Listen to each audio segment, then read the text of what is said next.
time for Ball Talk with Sanford and Johnny. From what's happening on the blue at Boise State to the Mountain West and beyond.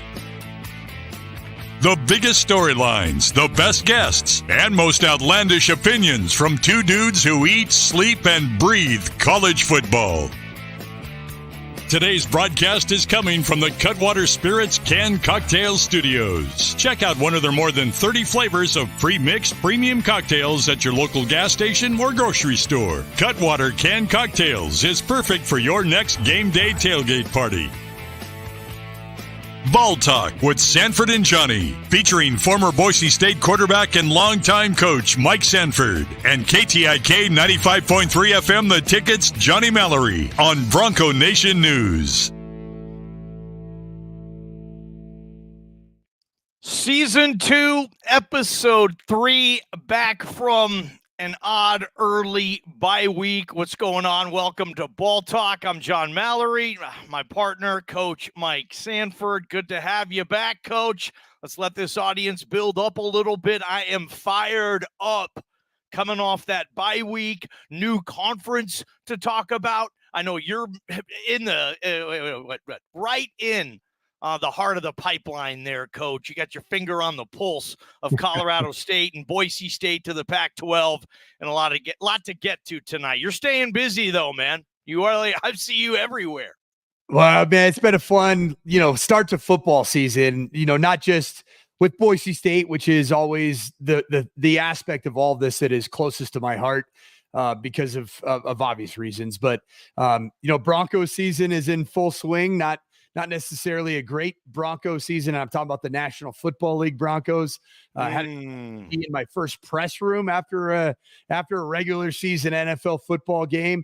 Asked my first question in a presser of starting quarterback Bo Nix. Nice. I did not ask the question that went viral because it was actually the second time Bo Nix had been asked to explain the interception. And my partner in crime here in Denver, he was the guy who asked the question. And I told him, I was like, hey, man, you realize that he just got asked that question 2 questions ago? Dude.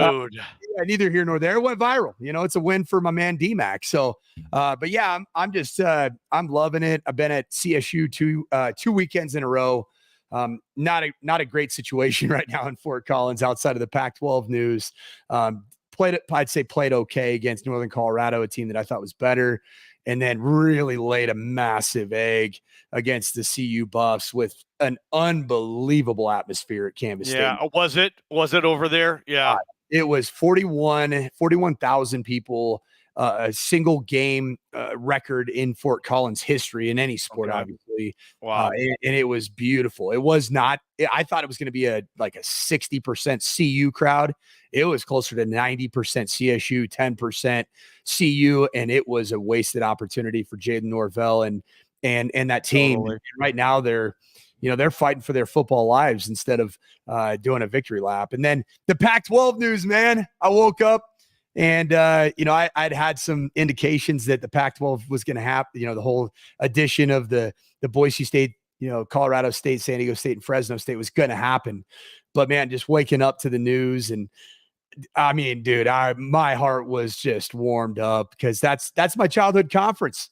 I grew up on the sidelines of, the blue blood. My dad was a player at SC, and then, my dad coached at SC for the majority of my childhood, 89 and 96. So I was second grade all the way till my freshman year of high school. Man, I'm a Pac-12 kid. And so when I even just envision that Pac-12 logo on the blue, I envision the brand of the Pac-12. And I also think about this regionalism that I believe that Teresa Gould is going to absolutely bring back to power football in a conference. I'm so excited about it. And it was great news. It was tremendous news for Boise State, tremendous news for Colorado State. Think about in this market here that I'm in Denver, CSU's always, kind of been the little brother, if you will, to CU. Oh, yeah. And all of a sudden you're like, hey, man, the Pac-12 might end up being better than your damn Big 12 here because that Big 12 ain't the Big 12 of your youth. I don't see Texas and Oklahoma in it. No. And so the blue bloods are gone. I think the opportunity for some returns to the Pac-12 by some of the traditional members I personally believe that is a very realistic thing that could happen in the coming 2 to 4 years. You guys get your comments in. We'll get to a mailbag portion here on Ball Talk. And you said, okay, your dad was the receivers coach, USC. You said 89 to 96. I'm going to see if I can name every starting quarterback for USC when you were there from 89 to 96. Okay, I guarantee you're going to omit 2, but go ahead. Okay, I probably will. I know Rodney Peete left in 88. You got it. He finished second or third in the Heisman voting that year. Barry Sanders, Troy Aikman, Rodney Peete. So Rodney Peete, Todd Marinovich. Okay. Correct. Your dad was there with Marinovich, man. Yeah. I love it, dude. Okay, Todd Marinovich. Some mixture of Brad Otten, Brian Troffholtz. Troffholtz? What was? Hey, that was one of the ones that I thought you were going to omit, but you left out a very important one. And you're not busting me on Troffholtz. Are you kidding me? He was the next Mike Pulowski at Cal, man. It was number 7, Kyle Waholtz. Okay, I said Troffholtz. And then I'm going to give you credit for that. But Rob Johnson. There we go. Yeah, I knew you can't forget Rob Johnson. He was a first-round draft pick, incredibly talented, son of the founder of the Elite 11 quarterback. Wow. I was a part of the beginning of Elite 11. It was just a weekend quarterback training session down at Mission VA High School with Bob Johnson, his father, and then Brett Johnson was the famous UCLA wide receiver. So you got so really went Rodney Peete and almost immediately went to Rob Johnson. Todd Marinovich. And then you have the Todd Marinovich right in that kind of wheelhouse. And Kyle Waholtz and Brad Otten shared time. Where are we going next? I think Brad Otten was probably the last one. No, wait, 96. There was a guy after Brad Otten before Carson Palmer, dude. No, my dad left right before Carson Palmer. So you got it. You nailed it. Oh, I forgot one. There was a guy in there that started some ball games. Not a full-time starter for the entirety of his season, but Matt Koffler. Got me on that one. Matt I don't Koffler. remember the Matt Koffler era. Home opener. Coaching high school football down in Southern California. I can't remember what school. Is he really? Yeah. And then real quick, Brad Otten. If you ever are in Southern California in South Orange County, he owns this high-end pizzeria Napolitano. It's a pizza. He went over. Actually, I think he went on a Mormon mission. Brad Otten did, and went to Naples, Italy, for his mission, and learned the art of making pizza in the Napolitano way. And so he started these restaurants called Setabello. So he won just a little something there for you. He won the mission lottery just to go to Italy, Home opener. Do you remember your first at Boise State as a player? Wow, that's a really good question. What was that, 2000? Yeah, 2000. I mean, we could go to the schedule. Oh, man. Yeah. Are you serious? You don't remember? I don't remember the opponent, man. I was just taken away by all the sights and sounds. Home openers are so awesome, Johnny. I love a home opener.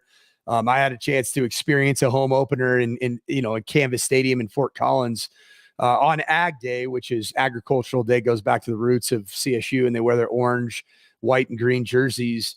And just that home opener, there were 37,000 people at CSU to watch the Rams play Northern Colorado. So I love the feeling of a home opener, the expectation. It's like waking up on Christmas morning. Johnny, were you able to see the home opener in 2000?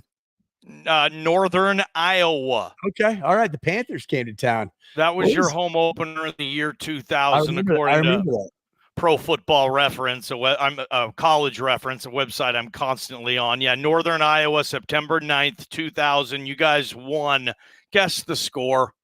57-6. 42-17. Yeah, a little closer. But that was if you think about it, in 2000, Boise State's only 3-4 years removed from being an FCS school. Northern, it's ironic is now I know Northern Iowa's program so well because obviously Kurt Warner was a very famous Panther alum. Then a guy that worked for me both at Notre Dame. He was my graduate assistant. Ryan Mahaffey, he followed me as the tight end coach. I handpicked him from the staff at Notre Dame to bring him to Western Kentucky. Well, guess what he's doing now? He's the wide receiver coach for the Green Bay football Packers. He's a famous Northern Iowa alum as well. So, I know that program well, but I'll never forget, man. I mean, I'd grown up in the Pac-12, and then my dad leaves to go to Notre Dame. We're playing a bunch of teams that I didn't have a lot of familiarity with. And there wasn't, the internet and social media wasn't quite as rampant back in 2000 as it is today. So the world wasn't quite as close to your fingertips as it is now. So there were games like Central Michigan. I'm like, I never heard of Central Michigan. We're playing them. Who are they? Chippewas. The Chips. I mean, now I know Central Michigan incredibly well, but at the time, I'm like, yeah. What's that logo, man? That's kind of gross. Like, what is a Chippewa? It's a Native American tribe up in Michigan. That's what I thought as well. Home opener, Portland State. We had Bruce Barnum on our radio show today, Barney Ball, baby. Barney Ball is coming to Albertson Stadium. Am I still right? Is it still Albertson Stadium? Yes, it is, man. I can't keep track. Like what? Like the Seahawks. Like what are Lumen Field? What are we doing? Where are the Broncos playing? Invesco, Mile High. What do they call Denver? Empower, baby. We empower people. But Washington State's not at Martin Stadium anymore. They aren't? No, it's called GESA. GESA. It's GESA Stadium. It's no longer Martin. How did that fly by me? That's where that's your wheelhouse. You're a Palouse guy. You don't even know. Totally. You can't say Pac Bell or AT&T Park for the San Francisco Giants. I gotta say Oracle. No, that's where the Oakland Coliseum became Roracle, right? That's where the Warriors play. I have the Mariners on right now. They're playing at T-Mobile Park. No Safeco Field. Yeah, it's crazy. Man. Anyway, we had Barney on. He was awesome. Portland State head coach. You guys can probably find the interview on our KTIK stuff. But today, Wednesday, was the first day they've been able to practice on the field all week, coming back from the whooping cough. Now, they've had meetings, as you know, they've been able to do a lot of stuff, but to not have been able to get to the field until Wednesday of a game week, road game, so you lose time there anywho. You're a head coach, former head coach. Break this down. Like, how difficult a task would that be? It's not like you would have won anyway, your Portland State, but holy Nikes, seems like a major setback here. Yeah, it's not good. I mean, that's the bottom line. This is not good. There's no other way to put it, Johnny. This is absolute disaster. For Portland State's program, which, by the way, Portland State has been off to a rough start, and Barney Ball's had some interesting years.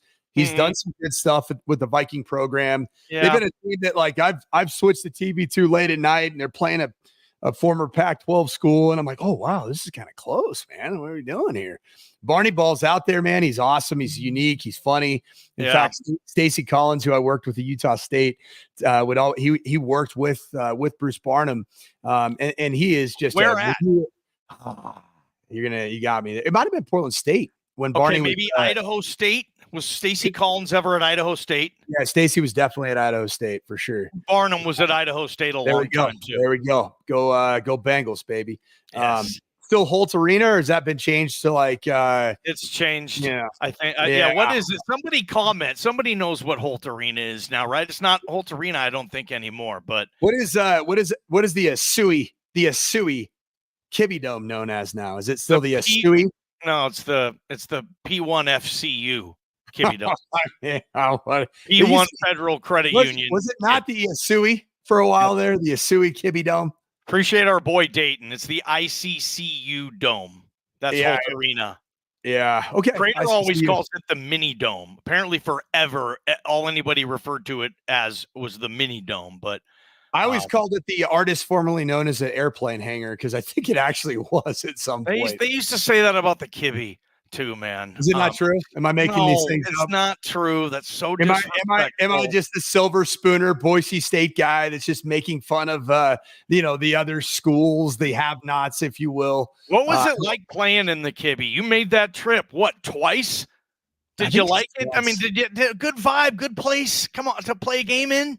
I'll tell you what, man, you walk into that place and you can smell the sins that have been committed in that building now. I mean, yeah, I'm sure. No, I'm serious. I'm not actually using that as a slight. It's actually an awesome thing. Like, it just smells like history. It smells like it's, like you walk into a really good dive bar, you can smell it, man. You're like, there've been some great conversations in this place. You can smell the old malt and barley hanging out. Floor's sticky. Oh yeah. I love the Kibbie Dome. I actually really do. I remember we went up there and played, and I'll never forget strength coach Jeff Pittman, a former Bronco, great, one of my all-time favorites. And he's now the strength coach at Idaho State and doing a great job for Cody and Dan over there in Bengal land. But he gave the pregame speech, and I don't think I'll ever unhear what I heard. And certainly it's not suitable for this program to repeat some of the things that he said about his hated Vandals. But yeah, man, I love playing there. Who gave the pregame speech? Jeff Pittman, man. Pitt. The Pitt hates the Vandals.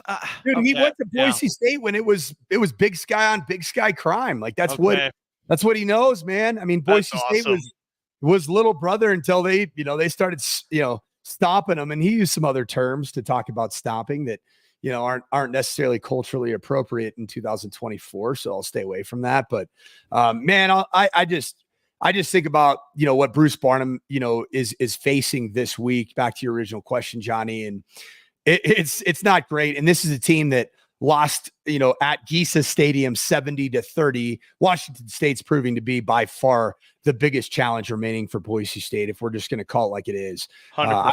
I never was buying stock on Oregon State. I think that game will be hyped up as it should be, certainly in Boise, but from a national perspective, the shine's going to be worn off on Oregon State by that point in time. I think that Washington State beating, Portland State 70-30, probably, a standard operating procedure type of a game for the Cougs, but that was the Mateer coming out game. I mean, he looks good, man. Yeah, he's a baller. John Mateer's a dude. I like that kid. Yeah. And then Baker Mayfield, I see him in there with his kind of mobility and the way. Yeah, he's Johnny, good, man. How fun is it to watch Baker Mayfield, man? It's like so I've been on this NFL Pro app. So the NFL.com, they have this, NFL Plus where you can watch all the games on TV. And then for the real football nerds, it's almost like the football gods just look down on a Mike Sanford that is looking for football film to watch. And they're like, here you go, Mike. The football gods gave me NFL Plus. And I have this new setup here in my little studio. I got a 30-inch monitor. I've got my old football remote right here. I am consuming copious amounts of NFL Plus. I just sit here today. I went on a Baker Mayfield binge, watching him through 2 games, just dropping dimes. But man, I think that Washington State is going to be a very big challenge for the Broncos. But back to the task at hand, Portland State, the game that really scares me for them is before the whooping cough, pandemic hit their locker room, Weber State 43-16. This isn't Jay Hill with Weber State. This is not a team that you should lose to as a competitive Big Sky team, 43-16. And you just take away the practices that they've had. I think, I'm glad that they're playing this game because the game needs to be played, and Bronco Nation needs to show up in droves and celebrate Ashton Genty, celebrate this team. But at the end of the day, man, I don't think Vegas can put odds on this game. I really don't. Is that you? I don't think so.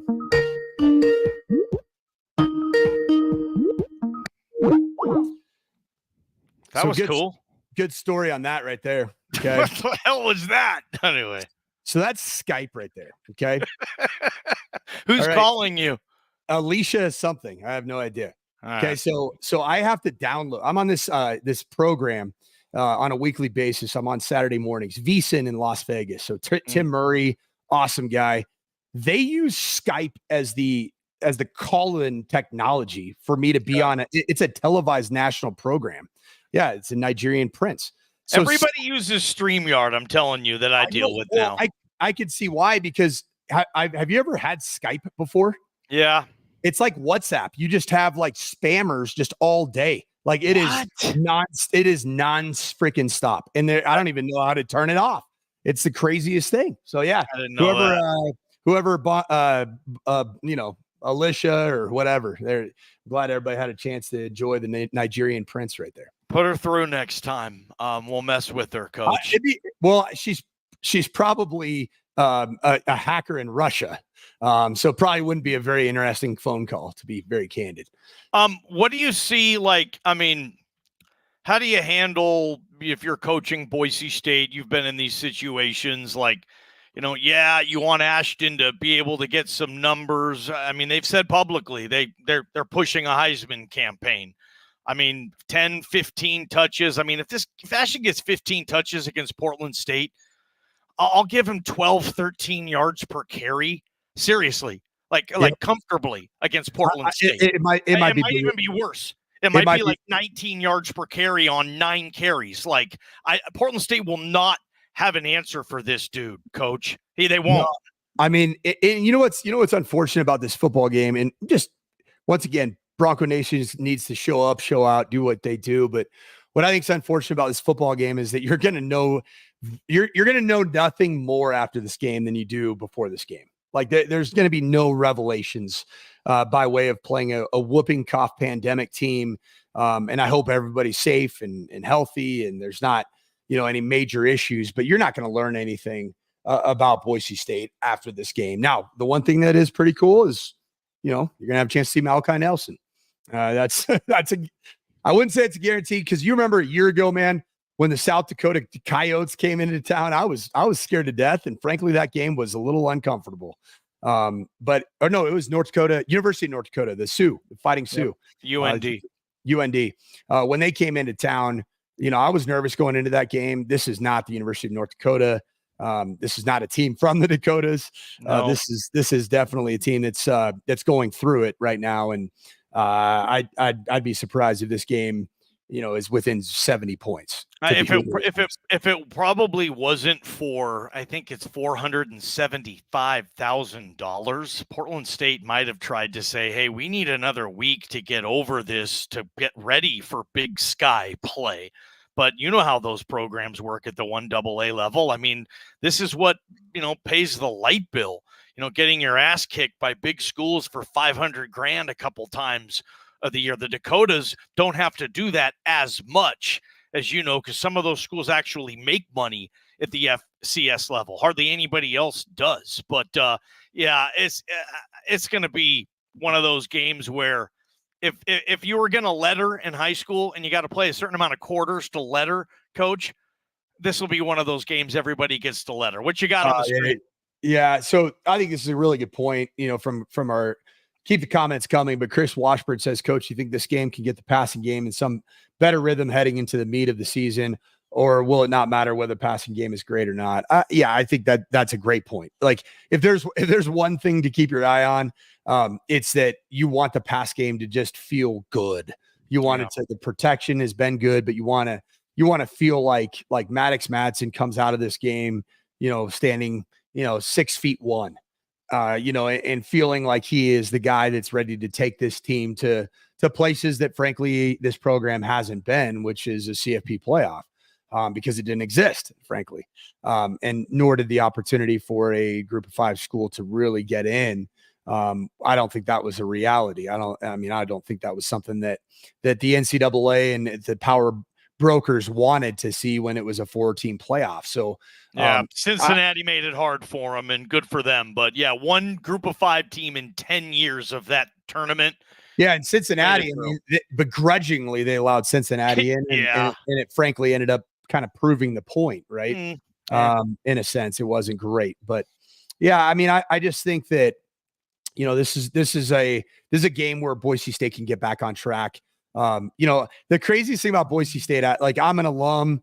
I've talked on numerous outlets about how good Boise State looks, both national here in Denver. Ashton Genty, everyone wants to talk about them.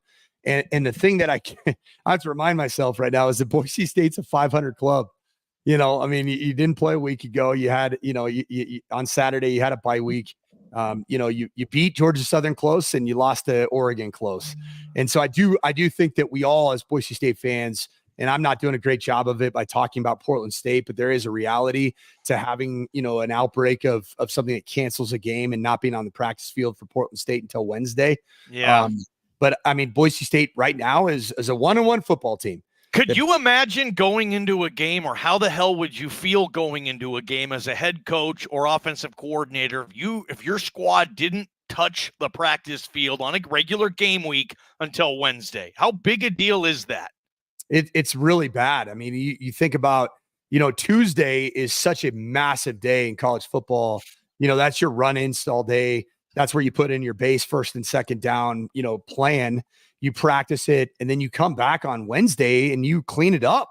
You find some of the deficiencies in your early plan on those down and distances, and then you pare it down. You don't have the opportunity if you're Portland State to see what you like in your plan, what you need to omit in your plan. You're putting in third down, first and second down, and red zone all in one day, and that's not ideal, Johnny.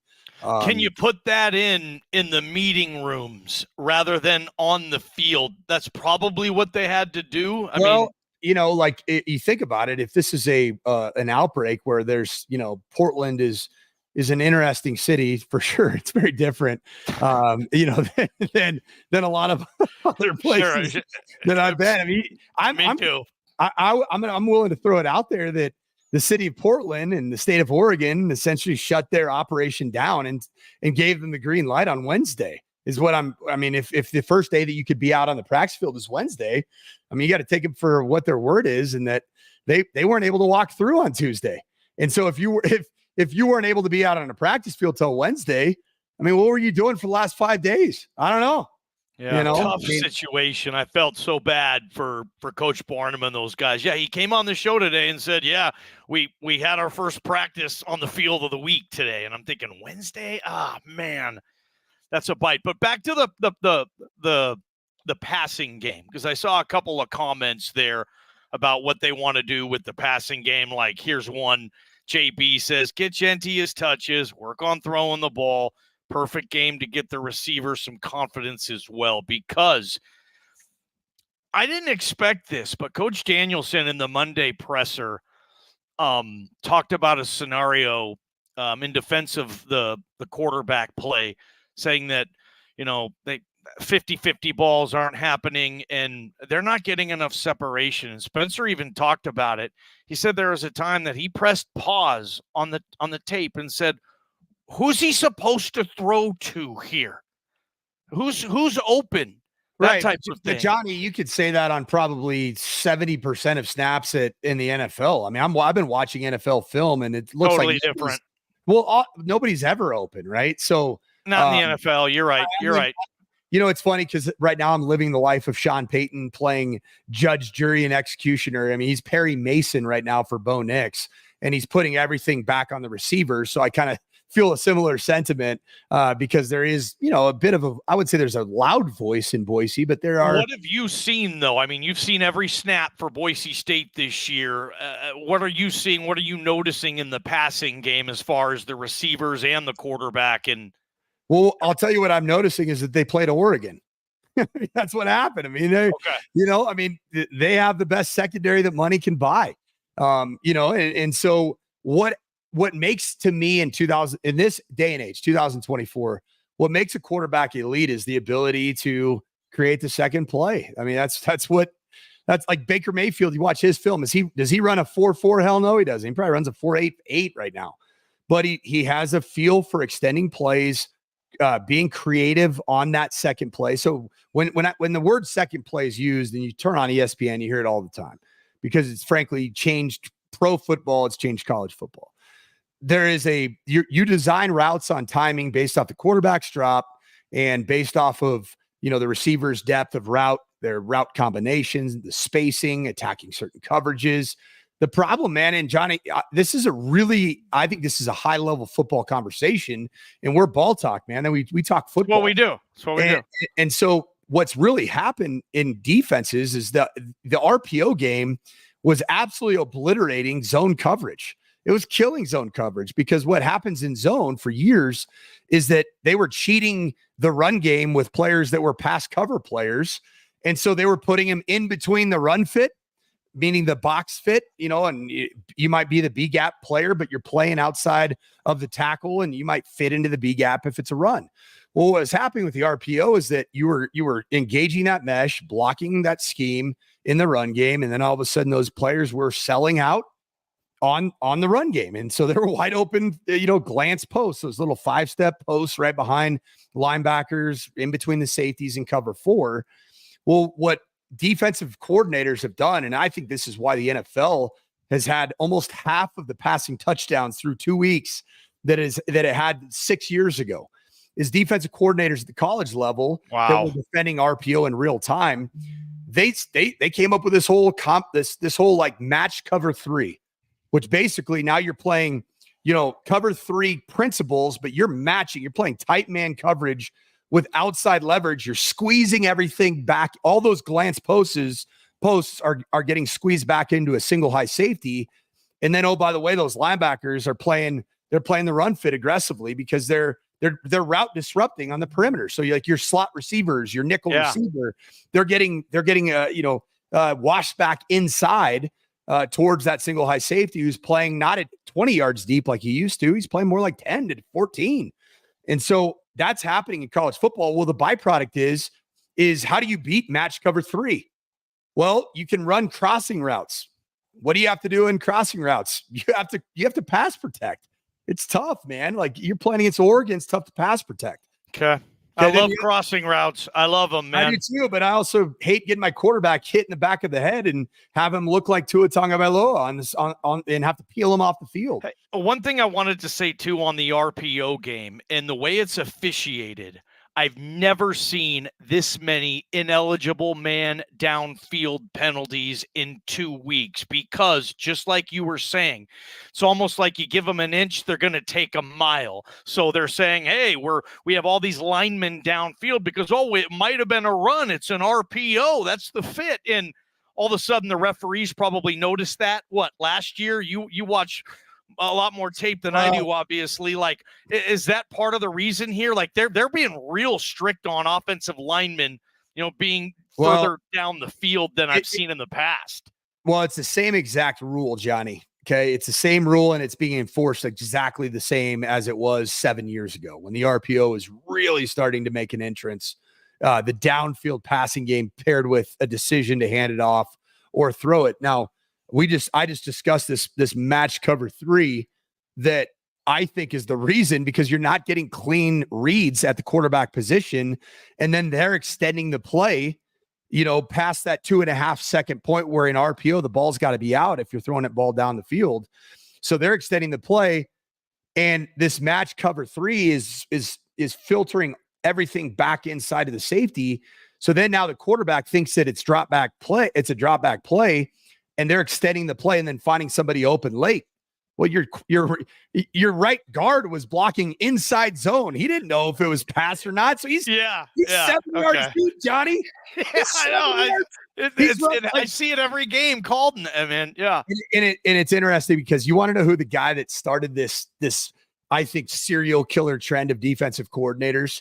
It's Dave Aranda, who, by the way, is coming to Boulder, Colorado to defend the CU Buffs this week. And everything is a copycat league, man. I mean, NFL is copies college football. They get offensively with the RPO, and then the defensive coordinators, they pay Dave Aranda. Hey, Dave, come and clinic with us. Bill Belichick's like, hey, Dave, come in here. I want to talk about the RPO and how you stopped it. Really? He did that in 2019 at LSU. I coached against that team, man. I was excited to run some RPOs, man. Didn't go so well that day. That team was insane. 2019 LSU, one of the top 5 college football teams I've ever seen. I'll put them in a conversation with like Saban's best, Miami's best, Pete Carroll's best. Pardon anybody I'm leaving out. But what you saw in the passing game against Oregon, you were saying, dude, I know Abdul Muhammad, one of the best corners in America. They bought him from Washington last year. Like, yeah, they got dudes. And was that just most of 17 for 40? I mean, were they defending Madsen a particular way that you saw and you said, yeah, that's probably a pretty good way? Were they under? I mean, do you go under on a quarterback who wants to get the ball out quicker? I mean, did you see anything there that is ball talk nerdy worthy? Yeah, I just saw I don't think Maddox Madsen played a bad game. Okay. I don't think he was creating a bunch of turnover worthy plays. And I think that, where Mad Dog is right now as a quarterback is he's a really good quarterback when things around him are ideal, right? And that was not perfectly ideal from the standpoint of winning one-on-one matchups at the receiver position, having a tremendous amount of protection. I think Maddox shows a ton of toughness. I think he's really smart. I think he's played to the strengths of what Boise State is, but is he going to be the guy that's going to go and win the game against a team that's better than you? Win the game? Probably not. And that's okay. Can you still get to the playoffs with a quarterback that's not going to go out and single-handedly win you the game? You bet. Because I think some of the stuff that Maddox Madsen has shown in the growth from last year to this year is, he's not putting the ball in harm's way like I felt like he did last year. And I get back to that Fresno State game. I think you're right. I would love to see Maddox Madsen lean into his ability as a guy that can run the football a little bit more. I think that would be more mobile. Yeah, I think him as a pocket quarterback. If you're dropping back 40 times, and Boise State had 40 pass attempts from Maddox Madsen against Oregon. If you're dropping back and with 40 times with Maddox Madsen, not only do I think you're not going to beat an elite football team, I think you're actually going to lose to a team you probably shouldn't, which would ultimately cost this team a shot to be the playoff representative. Yeah. Now, I say that with caution because 40 pass attempts weren't all pure drop back. And when I say drop back, I'm talking about you catch the ball from shotgun and you take a 3 or a 5-step drop, and then you're climbing the pocket and you're looking for a combination down the field. That is the absolute biggest problem that you could create for your offensive line. There's nothing worse than dropping back 40 times. I've studied a lot of the Broncos film, Denver Broncos over the course of the last two weeks. 51 called passes against the Seattle Seahawks. Play right into their hands. Totally. And then 35 called drop back pass attempts for Bo Nix. You're playing right into the hands. Now on the flip side, the New Orleans Saints, they went out and they hired Clint Kubiak to modernize their offense. Well, it's like 70%, 80% of his pass attempts are off some form of play action. And you want that. And frankly, with Ashton Genty as your running back, like why would not almost every damn pass attempt come off some type of run action? I mean, it makes too much dang sense. And there is run action. Trust me. I'm not saying that Dirk Cutter called 40 drop back pass attempts. No, they run play action all the time too. But I'd say this more. And even when it feels like a lot more. Because I'm seeing stats on certain quarterbacks and their rating on play action is like triple what it is on a normal drop back. And I'm thinking, holy, it's that big of a difference. Just some type of play action. That's crazy, man. It's a bit. So you're saying more play action, the better play option. That makes perfect sense as well. Yeah. Moving pockets, play action. The one when you have a little bit of a shorter quarterback, and I talked about it, I think 3 weeks ago on Ball Talk, but I think a good where Sean Payton found his best success with Russell Wilson. And I'm sorry I keep bringing up the Denver Broncos, but it's football, and it translates. The likelihood of comparing Maddox Madsen to Jordan Love is not there. Jordan Love's 6'5", right, like 6'4" and 3/4. But when you look at Russell Wilson, he truly is 5'10". He might be listed at 5'11", 6 foot. The most success that Russell Wilson had a year ago was when they established the ground game. And then all of the stuff where it's under center, and I'm not saying that's what you got to do, but you sell out on an outside zone action.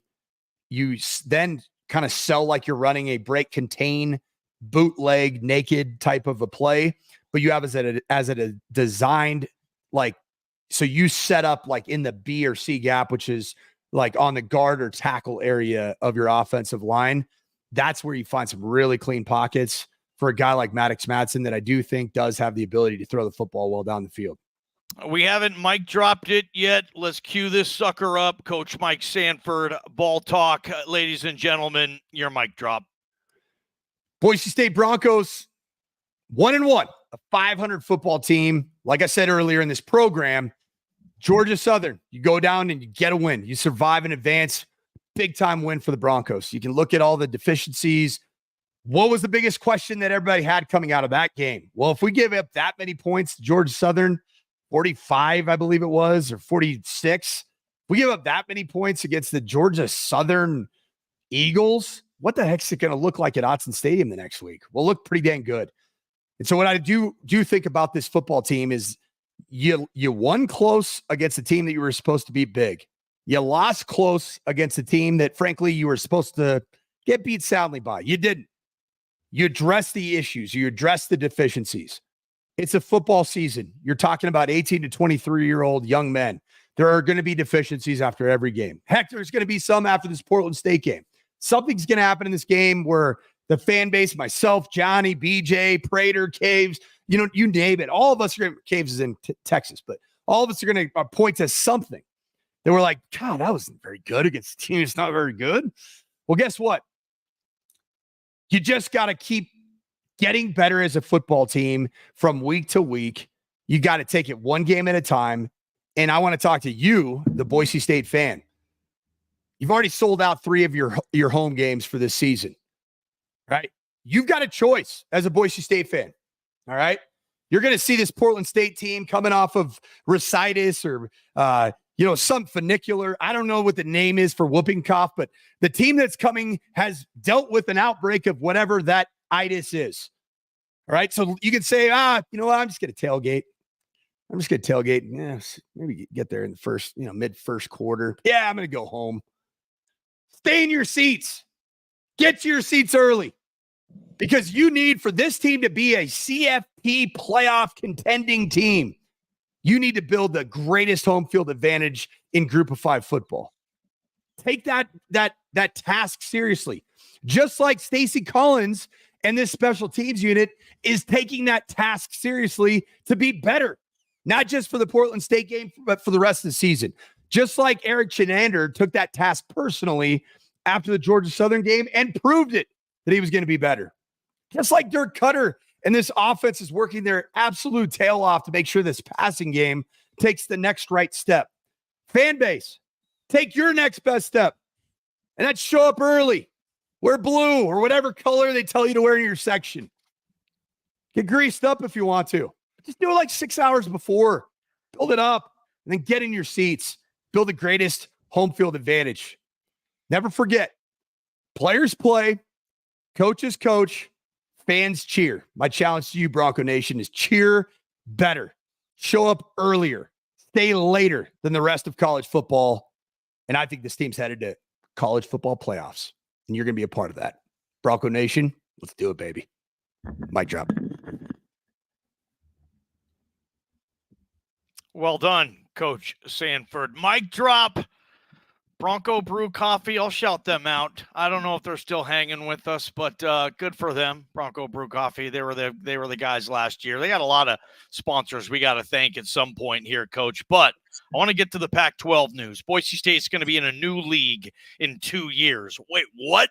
When did this happen? How did this happen? What? Regional rivalries every year? Corvallis and Pullman. You get to keep the hatred with Fresno, Colorado State, San Diego State. Cool. I'm guessing you like this and compared to where they've been in the Mountain West. But how do you see this coaching standpoint, fan standpoint, broadcasting standpoint? How does this further Boise State football, in your opinion?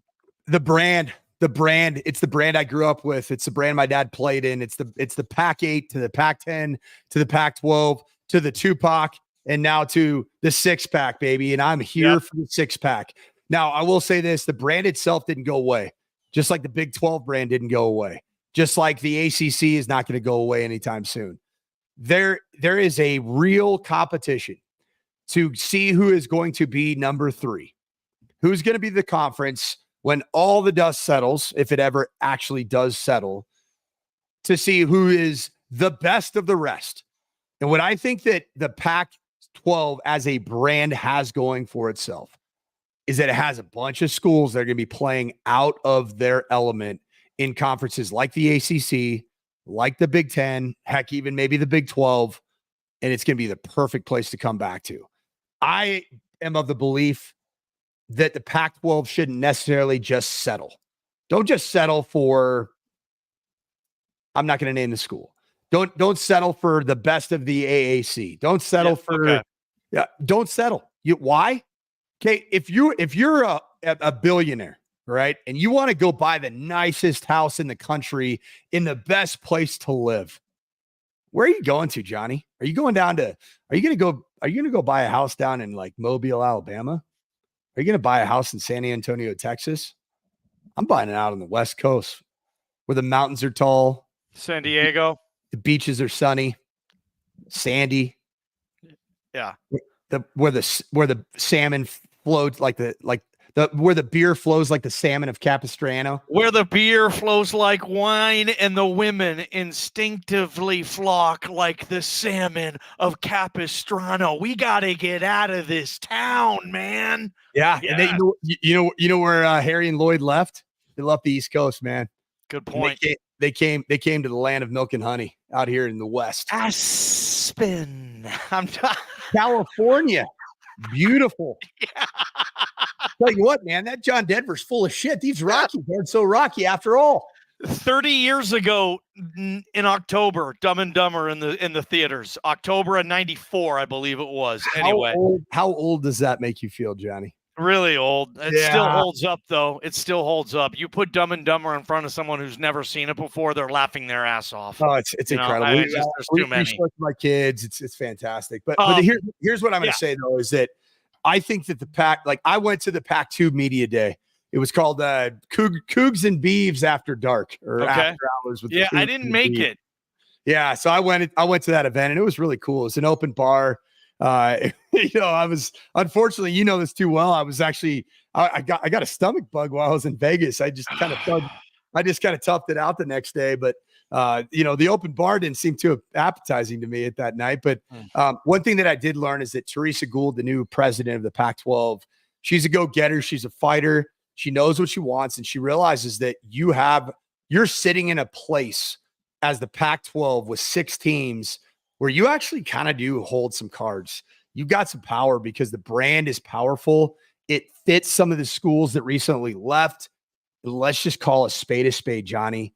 The ACC is going to break up here soon because Florida State and Clemson, they're fighting all these legal battles with their own legal teams.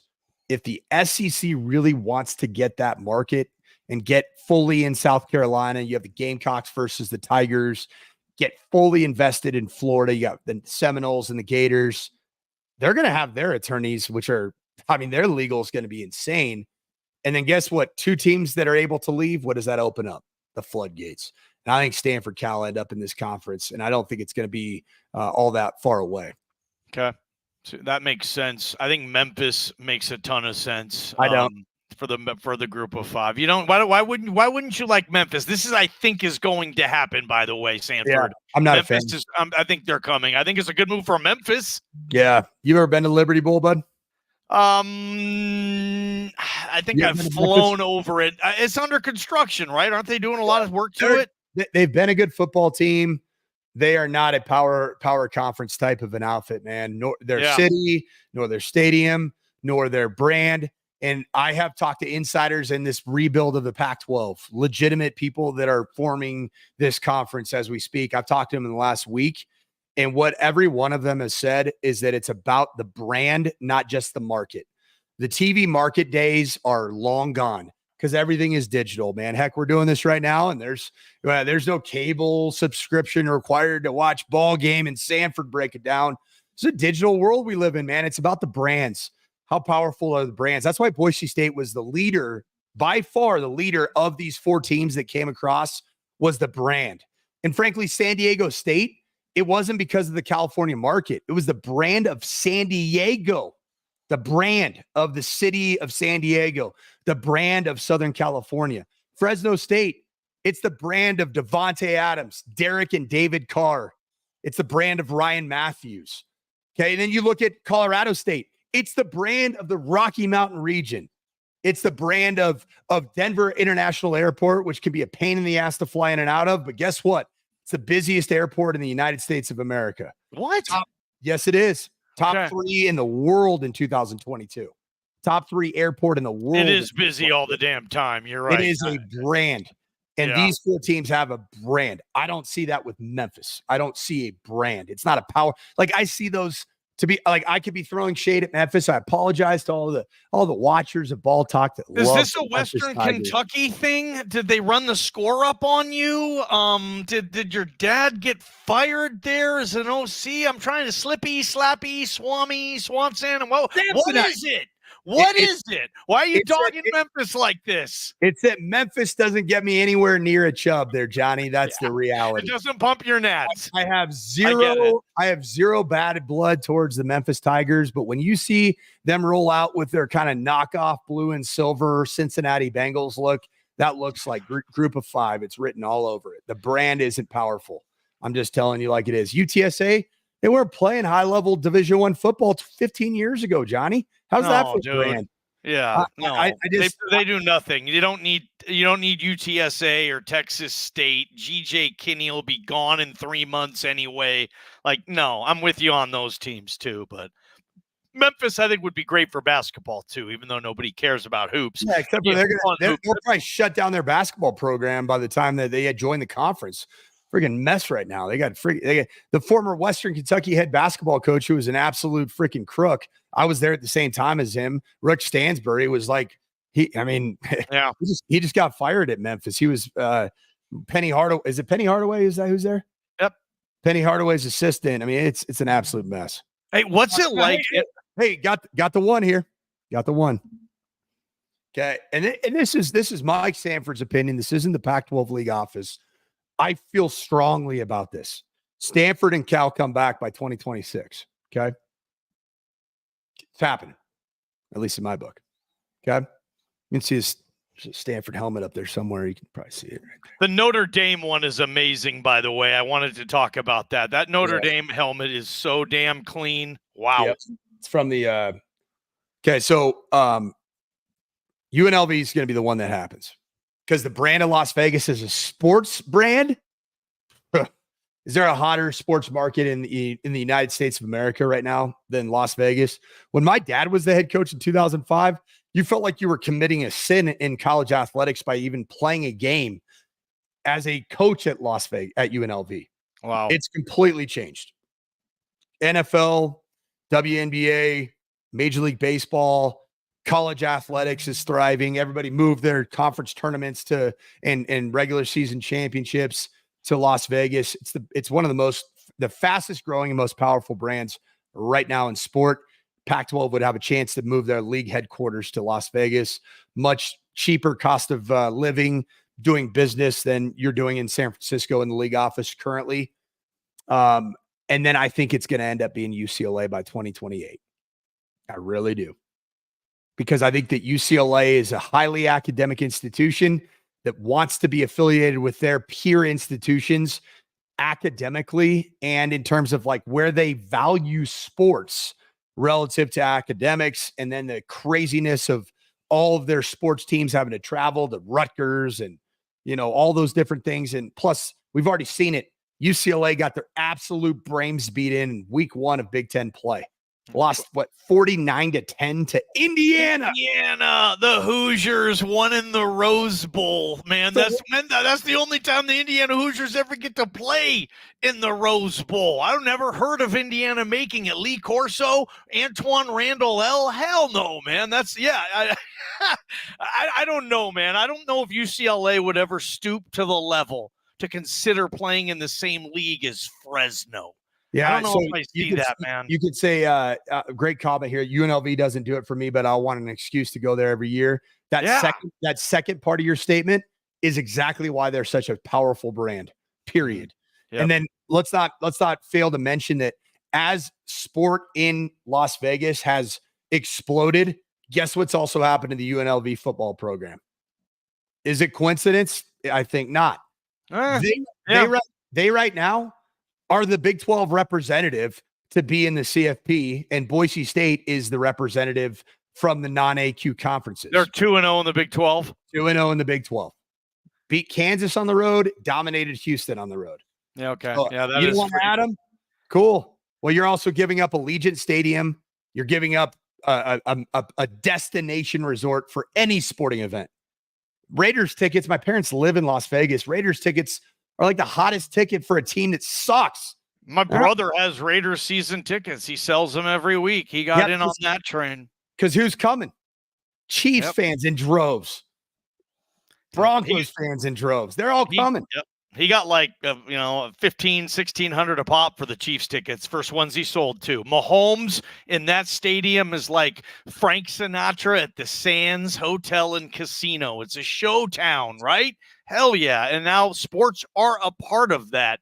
So that makes a lot of sense too. It'll be interesting to see what happens. The future is like, man, it seems almost limitless at this point. A lot of things can happen. ACC chaos 100%. Would set a whole new wave and something to pay attention to. But I like, Prater called it a cozy league. If they can find 8 like-minded schools, play their 7 conference games, or find 9 schools, play a true round robin, 8 conference games, you play everybody, and all like-minded, and it's a pretty damn good conference too. It's all programs that take football real seriously. Fans travel. You know this with the Mountain West. You've been at Utah State. How many late nights are you in OC up there in a freaking empty stadium, up there in a box? Like, really? Like, no one's at this damn game. You're in Albuquerque, wherever the hell you were calling games. But that's not the case with the teams they took. They took teams and fan bases that'll care. I think it's going to be fun for this fan base to get in that league. Regardless, I know the brand is awesome. It's the Pac, great. But I look at the teams and the competitions. I love the fact that Washington State, Oregon State, and Boise State are going to be able to form some type of competitive triangle, recruiting, like-minded programs, cool stadium experiences, hardcore fan bases. Checks a lot of boxes for me. Absolutely. Me too. I would say that of the 6 teams that are going to be in the Pac-12 in 2026 right now, right? Because that's going to change. Subject to change, as we know. Of the 6 teams, the only team right now, frankly, I'd say there's 2 teams right now that probably don't fit that criteria of full stadiums every single weekend. And I think that's San Diego State and Colorado State. But what those 2 teams do have, they have absolute gold mines. They're sitting on gold mines. Yeah, I agree, because you're right. Snapdragon, nobody goes there yet, but we think maybe they will. CSU's just had this weird run of just not knowing exactly who their identity is as a program. And frankly, I think that they have new leadership as the president and the athletic director are brand new within the last calendar year. They didn't hire Jay Norvell. I love Jay Norvell, but I think that he is fighting for his football life. I've been there several times. Yeah. I think that that's a program that, if Jay Norvell gets it rolling, then awesome. But if he doesn't, that is one of the most attractive jobs in college football. That's a good gig, huh? As a coach, you would look at the CSU gig and say, okay, that's a good gig. Yeah. It's a good gig, man. It's a good gig. And then San Diego State too, man. You've heard my sentiments about it. And I think Sean Lewis is a great hire in terms of offensive firepower, but I still have my questions about regional fit. He's a Midwesterner.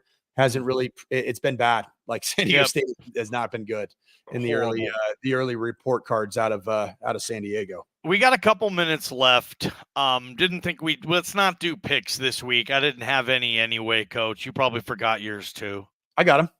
Damn. Okay. Well, you can give yours real quick. Why don't you pick the games? And then I'll give you mine. So the ones that I pick. Okay. So I have Charlotte, Indiana. All right. Charlotte is going to Indiana, and Indiana is a 28.5-point favorite. The over-under is set at 49. What say you, Johnny? They're going to cover that. I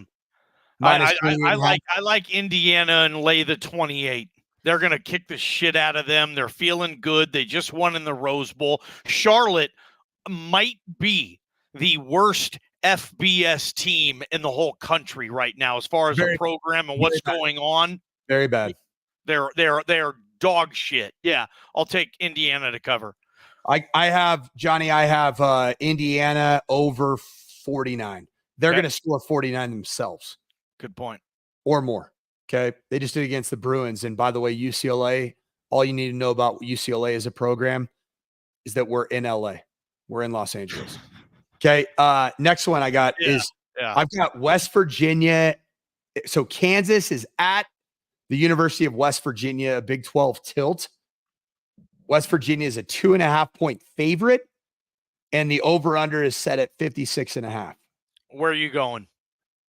I got under 56.5 because Kansas's offense, BJ Raines, I apologize, is disturbing right now. I don't think that I've seen a quarterback regress as much as Jalen Daniels, a player that I thought was going to be involved in the Heisman conversation. He looks atrocious. All right. I'm going to take who's the road team? I'm sorry. You were just talking about them. Where am Kansas, West Virginia. I'm taking Kansas +2. I watched that UNLV game. They should have won that game like 7 times. UNLV escaped. They'll be focused. They're going to go to Morgantown. I'll take the 2 points. I'll take KU. Go BJ. All right. I got the ultimate over-under game here. So Iowa, the battle for the pig of Rosedale. Iowa is going to Minneapolis to play my beloved Gophers of University of Minnesota. Minnesota is a 2.5-point underdog in their own stadium. The over-under is set at 35.5. There might not be 13 points scored combined in this game. I've hit on Minnesota under every week this season. Somebody gave me great advice once.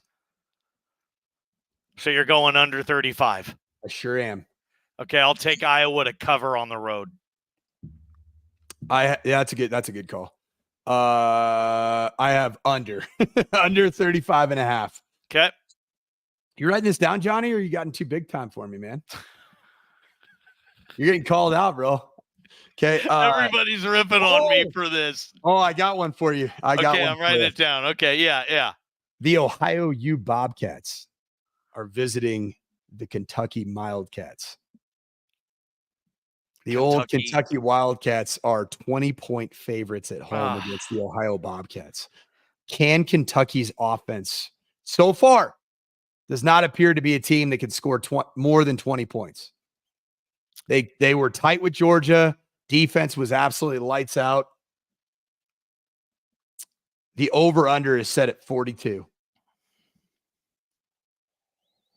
Go ahead, Johnny. I'm going to lay. Kentucky's going to cover. My man, my boy, Bush Hamden is going to get this thing going. And this is a massive drop-off in talent Kentucky is facing now with the Ohio U Bobcats. Frank Solich isn't walking through that door, Coach Sanford. I like I'm going to lay the points on that sucker. Bush Hamden gets it going. Your boy, my boy. Let's go, Bush. No doubt. Yeah, I got to trust what my eyes are telling me, and I've watched a couple Kentucky games. The over-under set at 42. I'm going under, man. I don't think that Ohio U is going to score any points, and I think Kentucky is going to score very few points because Ohio U's always had really good defensive football teams. All right. Last one here. Arkansas, Auburn. Arkansas is visiting the Plains. Arkansas is a 3-point underdog. Bobby Petrino and TG10. I know. Tough loss this weekend. Still a lot. I got Arkansas +3 as dogs. I'm going to lay the +3 with the Razorbacks. I hate Auburn, but I've been successful going against Arkansas because I see the same Taylon Green. He makes one play where I say, oh my God, there's not another quarterback in America that can do that. Seriously. And then the next series, there's a pick six or a messed up snap. and I hope it keeps working. I love that kid. He was pleasant to have in the building to cover. I love TG10, but sometimes for whatever reason, I think he can't get out of his own way, man. I hope it works, but I'll take Auburn that they can cover. Actually, what's the over-under in that? It is 56.5. Give me the over. Wow. I think that Auburn's offense is the absolute drizzling shits, and I do not understand why Hugh Freeze gets a pass for all the embarrassment that he's caused every institution he's worked at, and Seriously. he's absolutely sucked ever living slime ball. Some of these guys. Like that guy's a bad human being, and he can hide behind whatever he wants to hide behind. That guy deserves every bad thing coming his way, in my humble opinion. He's a fraud. He's fake. Okay. I've lived in that part of the country, and I could smell a freaking fraud when I see it. And for whatever reason, that guy gets a pass. Okay. So Taylon Green right now has 806 passing yards, does have 2 interceptions to 3 touchdowns. He's got 245. The guy's already. I love him, man, but he's he's already above 1,000. He's above 1,050 total yards from scrimmage through 3 games. Yeah, 1,000 in the SEC, Johnny. I love him. I know. I do. Sometimes, like, I don't know why, but he'll throw a pick six. He'll cough it up, or a decision, or overthrow, and I'm like, dang, like they had no business losing to Oklahoma State. That was ridiculous. Taylon Green won them the game, and then Taylon Green lost them the game. It's kind of like my favorite movie ever, Bull Durham. 15 strikeouts, new league record. 15 walks, new league record. Like sometimes with Taylon, I'm like that. I'm like the bad comes with the good, and it evens itself out, and you win some and you lose some. But I hope I'm wrong on that, because I love Taylon Green. I know the potential. I've seen it. And I'm rooting for him too. I don't want people on here thinking, he hates Taylon Green. I don't. But I see a lot of the same issues. I'm going to set the line for Boise State, Portland State.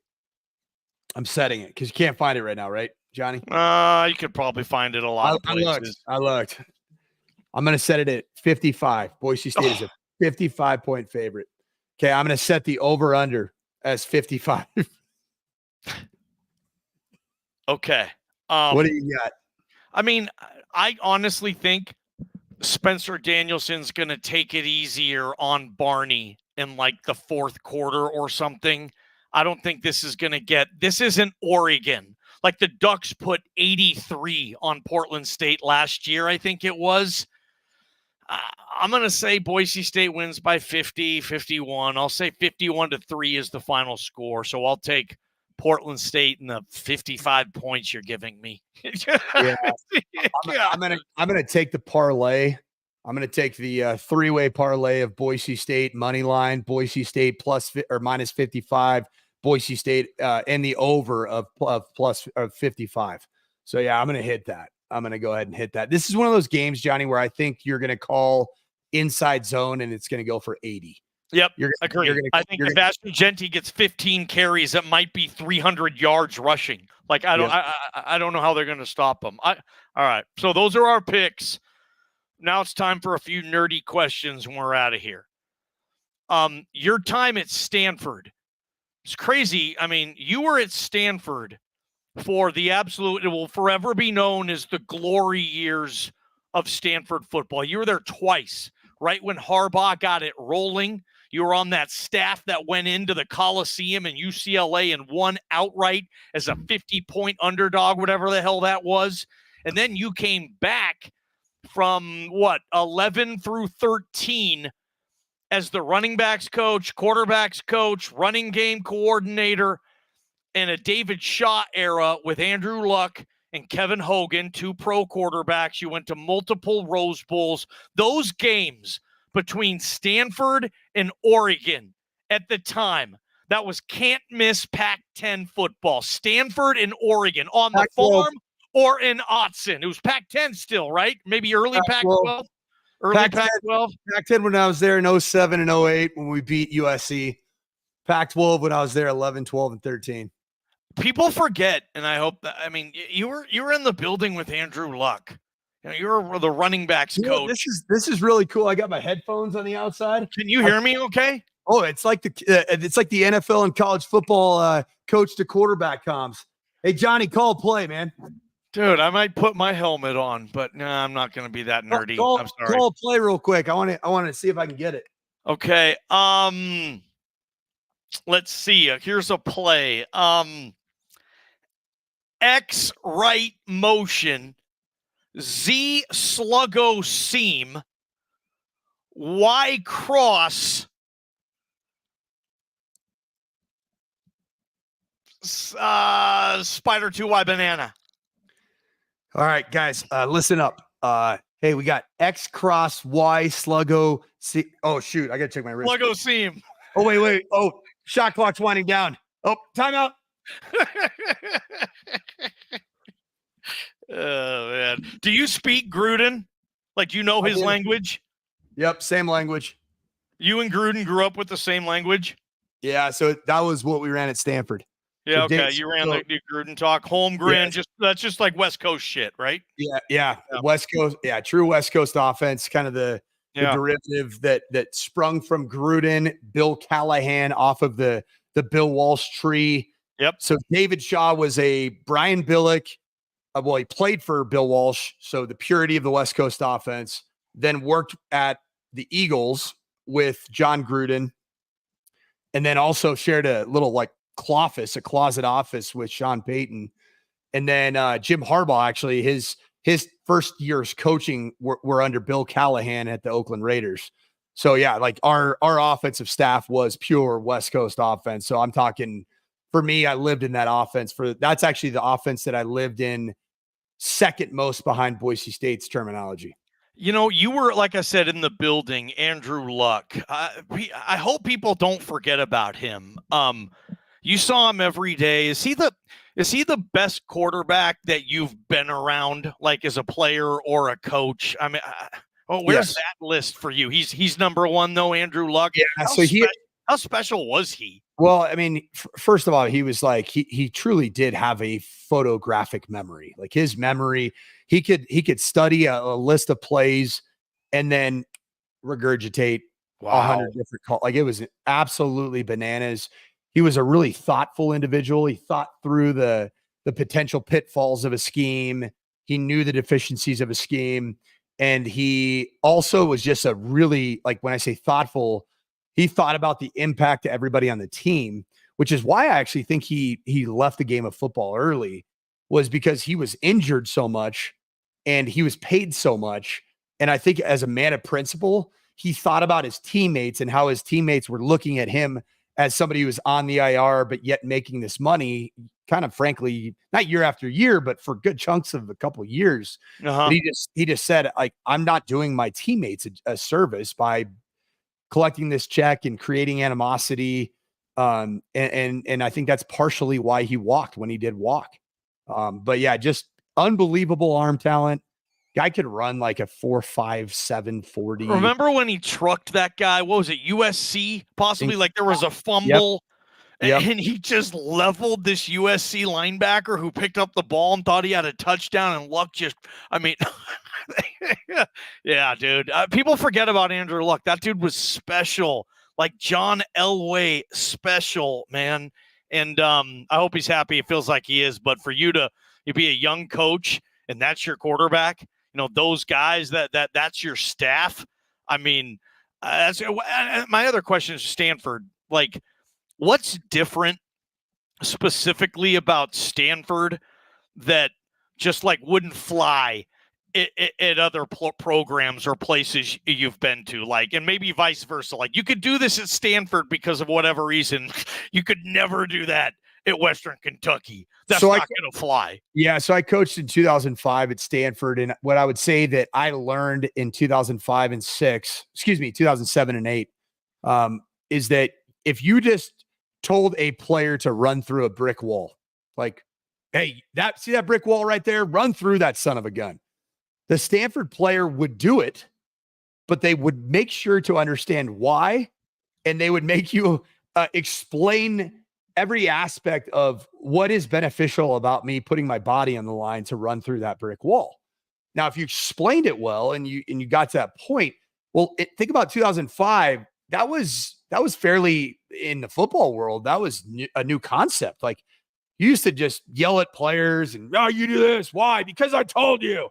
Yeah. I didn't fly at Stanford. Now, I think that was a preview of what has come in the Gen Z culture, which a lot of people complain. Like, there's boomers out there like, I hate these Gen Zers. I actually love coaching Gen Zers because I love the why. Like, I love explaining the why. I love explaining the history of a scheme, how it works against this, what we're calling this for, what are the outs in case it doesn't present itself defensively as to what we called. And so I thought that was a thing that I learned from Stanford in 2005, where I coached at Western Kentucky in 2010.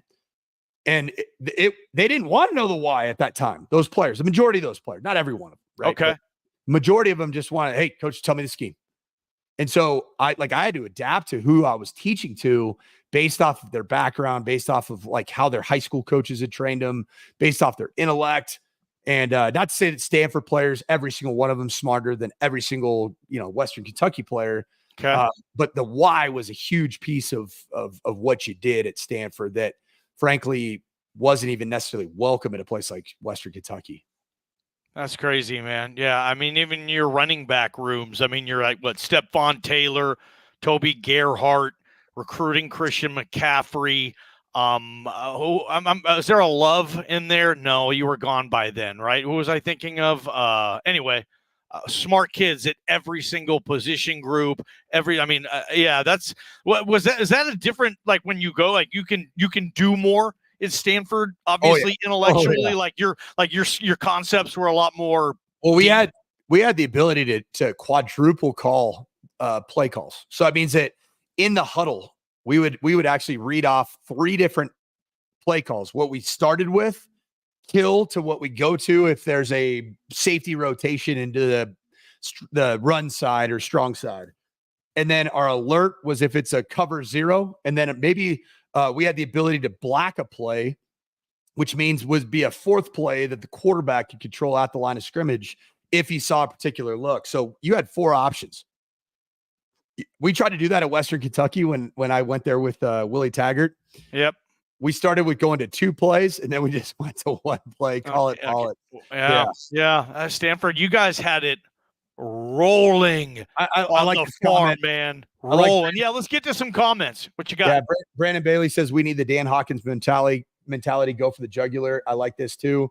Keep scoring till the clock reaches 0. Chopper sick balls. So here's what I think about that. When Dan Hawkins and Boise State, I played there during that era where we would just I didn't even know what the acronym RUTS meant. RUTS, it's run up the score. We didn't have any mentality as a program to run up the score. We never talked about it. We never even considered it.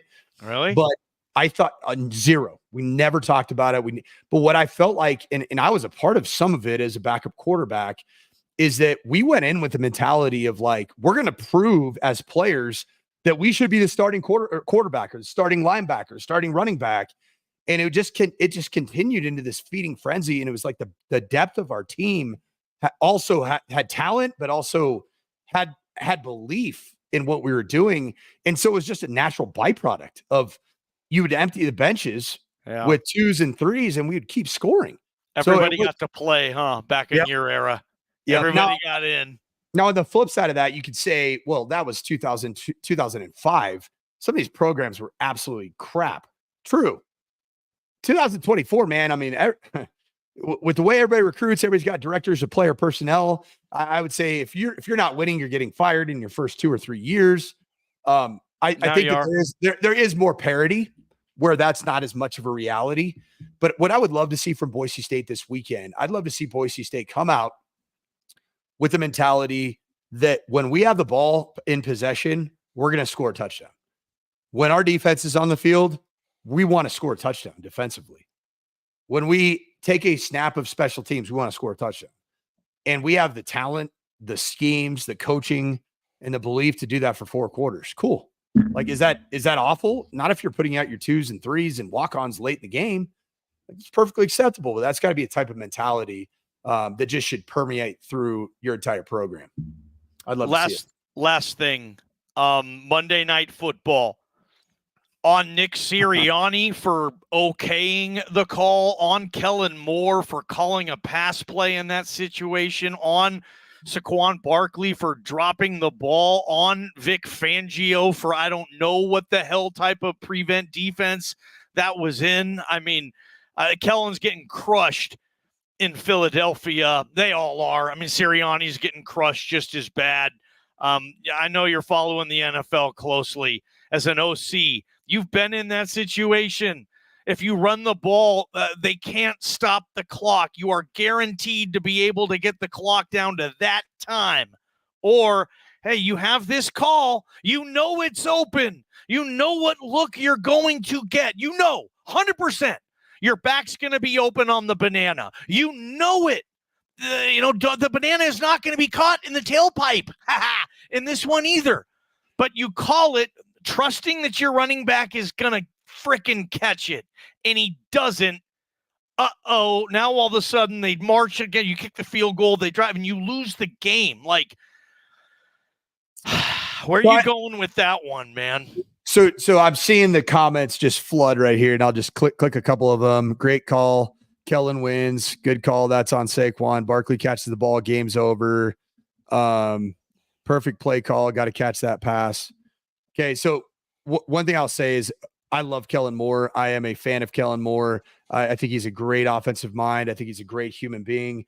But I've had a chance to coach in a very high-stakes league in college football, which is the Big Ten, where almost every game comes down to a possession. And you don't make that decision. Now, we don't know what the conversation with Sirianni and Kellen was either, right? So the biggest the indicator for me that you shouldn't do this is this quote that is just embedded in my head. When you have a lead, you have to remember this. Most games are lost, not won. And I think in that instance, the Philadelphia Eagles, between Sirianni, Kellen Moore, Saquon Barkley, who, by the way, he had 16 dropped pass catches in the last, I think it was like in last calendar year or 2 years. He led all of the National Football League with drop passes. You live in a world of analytics. You need that data. You do. That has to factor into decision-making. Well, and I would go even further. You've got Saquon Barkley and Jalen Hurts in your backfield. Run the ball. Dude, how often is Saquon Barkley and or Jalen Hurts, and not only that, the threat of both of them in the quarterback-driven run game, the read game, the tush push for three, who knows? Like you have that, you have two of the most dynamic runners of the football at their position, maybe in the history of the modern NFL. And you have the ability to drain the clock and potentially get the first down via the run game. Call me soft. Most games are lost, not won. Guess who lost the game? The Philadelphia Eagles. And that is when you're coaching in a high stakes league, nobody cares what you did at Boise State. No. Nobody cares how many yards you threw for. They care about that one decision. Yeah. Another thing though, because Nick Sirianni did say when asked, hey, who made the call or whatever, and he totally threw him under. Sirianni's got to look out for himself too here. He's getting fired this year. He said, yeah, they're going to, I think there's going to be a mad race for Bill Belichick. I really do. And I think it's going to be between the Giants and the Eagles. The Eagles, the only problem is their GM loves power, man. Roseman, you're right. Bill Belichick's going to coach in the NFL next year, in my opinion. He'll be the Giants. It could be the G-men, but Nick Sirianni said, well, Kellen Moore's the play caller. Like, he threw him under. Like, you've worked for a lot of guys. Like, would PJ Fleck even let you make that call as an OC? Listen, in 2 years of coaching in the Big Ten for PJ Fleck, I've been in that situation. Yes. I'll be honest, man. The Boise State background in me is like, let's go, man. It's there. You know it's going to be there. Yes. The ball. And PJ wouldn't even let me get to the point of thought. He'd be like, run the ball. We are going to exhaust the time. And our defense will play this with, however many seconds remaining, depending on the situation we were in. I was in that exact situation. And you know what I learned from doing that is that you end up winning those games. That's the reality. You end up winning those games when you when you make the right call relative to the time and the situation, you win those football games. I know. Yeah, you can look at it from so many different ways. I love hearing your opinion, obviously anybody's opinion. I mean, yeah, Kellen knew the call was there. The only thing that he was probably worrying about would the running back catch it, and he wasn't worrying about that. He's probably seen Saquon catch 10,000 balls in practice. They've ran it. Maybe they have, maybe they haven't, but he knew it was going to be there. He knew it was going to be open. But, yeah, I would have thought that head coach, and you've had this coach, will come in your ear and say, run the ball. He doesn't care what you call. He just wants you to run it. He doesn't care what run play you call. He knows he trusts whatever is in the game plan, right? But you can't. So I kind of like look at Sirianni and be like, God, Sirianni, why are you even letting Kellen make that call? But apparently he did. Anyway. Yep. It brings up a good one here. It's just like Boise State throwing 2nd and 3rd down in that last possession against Oregon. Second and 6 or 2nd and 4. Genty gets like 4 first down, and yeah. Yeah, and I think you got to think about it if you're Boise State, right? Like we all love Kellen Moore. We love him. He's awesome. He's a freaking amazing human being. Yep. If you're in that exact same situation, and you got instead of Jalen Hurts, you got Maddox Madsen, and let's just say instead of say Ashton Genty's in that situation. The problem is, do you want to run the football? You want to hand it off to Ashton Genty? Yeah, I don't need to throw it to him. I'll just run it to him. Do. Hell yes, you do. And I would consider going for it on 4th down rather than settling for the field goal. If it's 4th and 1, I'll give it to him again, and then I can end the game. If not, I don't get it. Okay, well, at least they got to go 80 yards they got to go about 40 or 50 to get in field goal range with 28 seconds left. I like my chances there too. I don't know, man, but yeah, they lost. And that's going to wrap up another edition of Ball Talk, huh, Coach? Absolutely. 70. I'm going to go with a really weird number. Scoregami. Maybe it never happened before. We'll go like 74-0. Seriously, yeah. Boise State 74-0. Okay, like I said, I think they're going to take it kind of easy on Barney, and they're not going to embarrass them. Who cares? I think Spencer Danielson, what they've went through. I mean, I'm saying like 65-0, maybe. I don't think they're going to be in the 70s. Taking it easy on Barney though? I guess not. But Oregon put 80 on Barney. 80. Oh God, I love it. All right, guys. Ball Talk. Tell your friends. Good stuff.